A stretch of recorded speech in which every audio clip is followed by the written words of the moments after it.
Boa noite, professor Jorge. Boa noite, turma. Eu sou o aluno Leonardo Nascimento e eu estou aqui nesse vídeo para fazer para vocês os apontamentos sobre os limites objetivos da coisa julgada. Bem, eu não posso começar a falar do meu assunto sem lembrar de dois conceitos que vão ser muito importantes para a gente durante todo esse apontamento, que é o conceito de sentença e o conceito de coisa julgada. O conceito de sentença, ele está descrito no parágrafo 1º do artigo 203 do CPC. Eu estou com o artigo aqui e eu vou ler ele para vocês. Bom, parágrafo 1º do 203 diz que, ressalvadas as disposições expressas dos procedimentos especiais, sentença é o pronunciamento por meio da qual o juiz, com fundamento nos artigos 485 e 487, põe fim à fase cognitiva do procedimento comum, bem como extingue a execução. Então, gente, o que é sentença? A sentença é a finalidade da lide. A sentença é a vontade do juiz aplicando a lei com o que ele considera justo. Isso é sentença. E o que ele falou aqui que é muito importante para a gente é que a sentença não extingue o processo, ela extingue o procedimento. Um exemplo disso é que uma sentença que foi transitada e julgada em primeira instância, ela pode ser recorrida, né? Então, ela não extingue todo o processo, e sim somente aquele procedimento. Falar para vocês agora o conceito de coisa julgada. Coisa julgada, ela está descrita no artigo 502 do CPC. Vou buscar aqui para a gente dar uma lida e depois a gente explica. 502 CPC. Denomina-se coisa julgada material a autoridade que torna imutável e indiscutível a decisão do mérito, não mais sujeita a recurso. Então, o que é isso? Coisa julgada é quando o mérito ele atinge os seus princípios de irrecorribilidade, de imutabilidade, ou seja, ela torna-se indiscutível. A partir daí, ela é coisa julgada. E para limitar os limites objetivos e subjetivos, é justamente em cima de quando chega a atingir essa imutabilidade e essa irrecorribilidade. Quando isso se tornar indiscutível, é que a gente atingiu os limites objetivos da coisa julgada. Também existem os limites subjetivos, mas eu vou tentar aqui não me ater a essa matéria, porque ela já é tema de um outro apontamento de uma colega da sala. E estudando, eu dei uma pesquisada e fiquei pensando assim que, eu não sei se vocês já chegaram a pensar nisso, mas olha só como a sentença, ela tem 3 viés muito importantes. A sentença ela tem um viés econômico, um viés político e um viés social. Por quê? O direito é uma ciência mutável, uma ciência que vem se modificando ao longo do tempo. Então, de repente, ali há 30, 40, 50 anos atrás, a gente entrava na justiça, as pessoas entravam na justiça em busca da defesa, em busca da honra. E hoje em dia, a gente sabe que já não é tanto assim. Qualquer compensação que você for buscar na justiça, 99,9% você vai buscar uma compensação financeira, seja para o seu prejuízo material, seja para o seu prejuízo subjetivo, você vai buscar sempre uma compensação financeira. Então a sentença ela tem uma característica, ela tem um viés econômico. Ela também tem um viés político. Por quê? Os graduados que estão em cima, legislando lei, fazendo lei, o jurídico colocando a lei em prática, eles têm que construir matéria que vão ser aplicada para a gente. Não adianta eles ficarem legislando matérias que não vão ser aplicáveis. Então é muito frustrante para o magistrado ele aplicar uma coisa que está escrita na lei, mas que na prática não pode ser aplicado. Então essa característica política da sentença é a aplicação dela na vida real.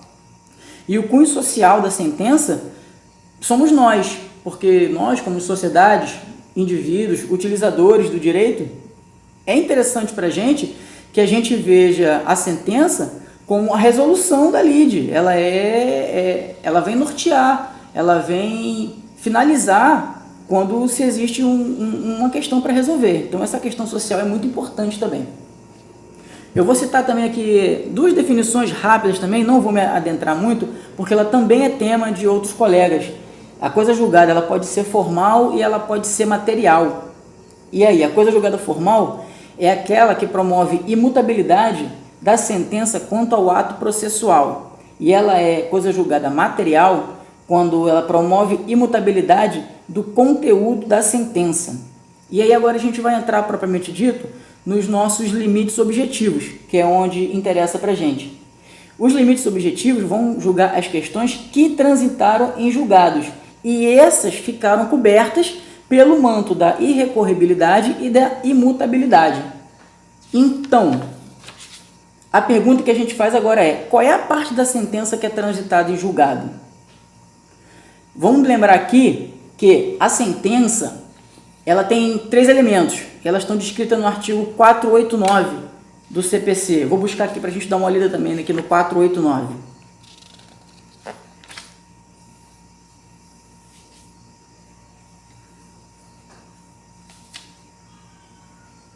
São elementos essenciais da sentença: o relatório, os fundamentos e o dispositivo.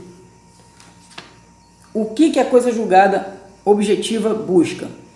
Antigamente, uma corrente mais antiga, ela buscava dar aquela característica de indiscutível somente o dispositivo. O dispositivo era a parte que era objetiva da sentença. E aí, com a reforma do Código Penal, do Código Civil, né, 2015 para cá, o que aconteceu? Essa relação somente com o dispositivo, ela foi ampliada, e isso vem causando um pouco de confusão. O artigo 503 do CPC, ele versa sobre isso. Vamos buscar também aqui o 503, que é muito importante para a gente. Artigo 503.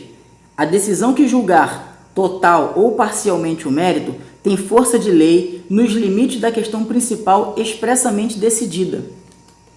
Se o artigo 503 fosse só o caput, estava resolvido.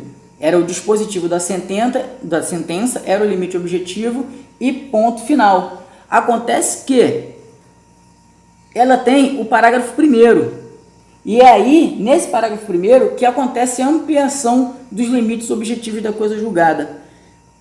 Qual é essa ampliação? Além de julgar o dispositivo, que foi o que foi pedido lá no mérito, ele tem que levar em consideração também o que ele chama de questão prejudicial. O que é essa questão prejudicial?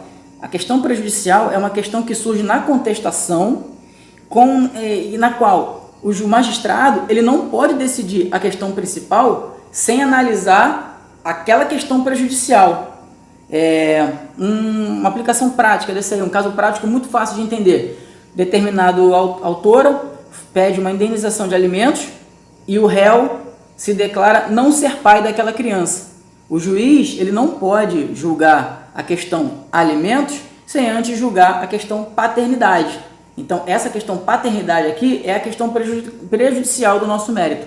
Então, depois da reformulação do Código de Processo Civil, essa parte prejudicial também passou a ser abrangida e também faz parte do limite objetivo da coisa julgada. Um outro exemplo fácil aqui é determinada celebração de contrato entre duas pessoas em que uma deixou de pagar determinada quantia e aí você faz uma ação de cobrança para aquela pessoa. Aí aquela pessoa na contestação alega nulidade do contrato.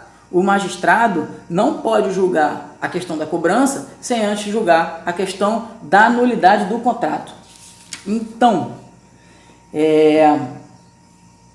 essa ampliação trouxe um pouco de polêmica, né, para essa questão da coisa julgada objetiva.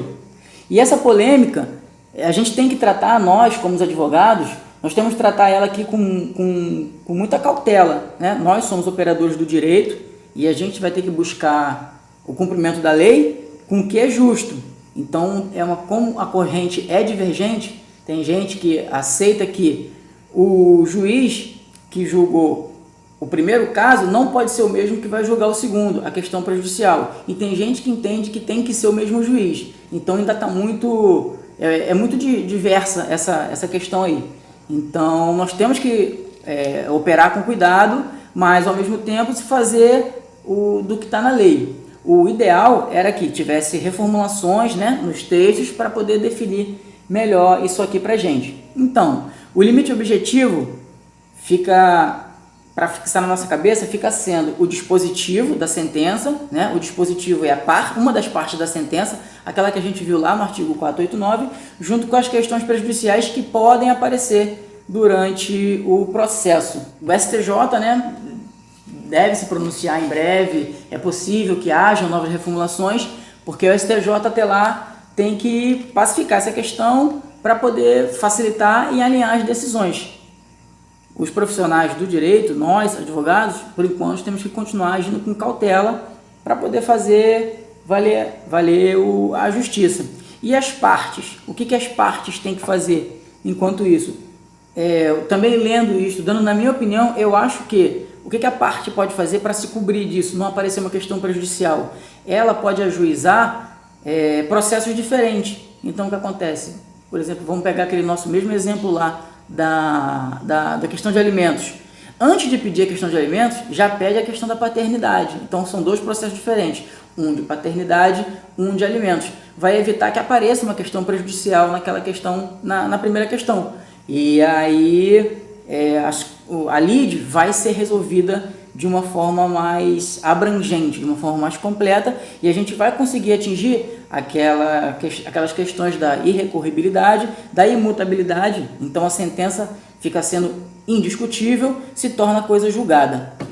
Bom, eu vou finalizar aqui meus apontamentos, né, sobre essas questões objetivas. Eu espero ter sido aí claro para vocês, e eu me coloco à disposição para tentar tirar qualquer dúvida. Se a gente não souber na hora, a gente vai buscar as respostas para poder a gente chegar na questão final aí com um bom entendimento da matéria. Os próximos colegas aí vão falar de algumas coisas que eu citei, como a questão subjetiva e a questão da coisa julgada formal e material. E aí eu vou encerrar por aqui e fico à disposição de vocês. Tá bom, gente? Até mais. Boa noite.